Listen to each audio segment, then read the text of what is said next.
Hello friends, welcome to back to my channel. बर्तमान मु Sambalpur क्षेत्रराजपुर station रु मां समलेश्वरी मंदिर आड़ को जाऊँगी। पाखापाखि स्टेशन रु 1.5-2 किलोमीटर भितर आसी थाए। बर्तमान मु आसी मां समलेश्वरी मंदिर निकट में पहुंची सारी, जहाँकि हीराखंड संबलपुर दे बही जाउतुवा महानदी कूल अवस्थित। पश्चिम ओडिशा तथा छत्तीसगढ़ राज्यर अधिष्ठात्री देवी होचनी मां समलेश्वरी, कि बहु प्राचीन कालरू मां जगतजननी, आदिशक्ति, मां लक्ष्मी और मां सरस्वती नाम रे पूजा पाई आसुचंती। मां को आलती देखि सारिला पर मां को विषय रे किछि जानिबा।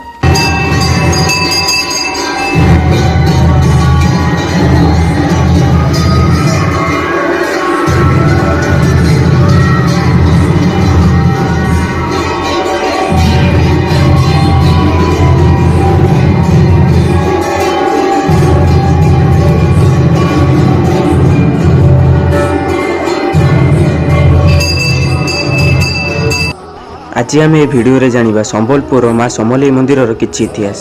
ए मंदिर को किए निर्माण करथिले और केबे निर्माण करथिले, भिडियो को लास्ट पर्यंत देखंतु, शेयर कर दियंतु। मां समलेई मंदिर भारत देशर पश्चिम ओडिशार प्राचीन हिंदू मंदिर। संबलेश्वरी मंदिर 16 शताब्दी बेलू राजा बलराम देव प्रथम करी निर्माण करथिले। मां समलेई मंदिर तार इतिहास, तार रहस्य नागी सारा पृथ्वी रे नाम अर्जन करी। किछि लोक माने कहंती कि मां समलेई को सिमिली गछ मुळे आदिवासी माने पूजा करुथिले।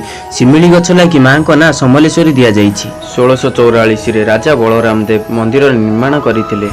लोके कहवा अनुसार राजा बलराम देव गोटे दिन शिकार करिया को जंगल को बाहरले। राजा देखिले जे तांको शिकारी कुकुर माने को गोटे ठेकुआ गोडौथिवार।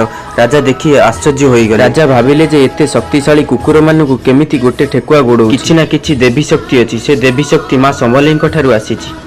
मां समलेई कतिरे सबुठु प्रसिद्ध पर्व महालय, दशहरा, दीपावली, नुआखाई प्रसिद्ध पर्व।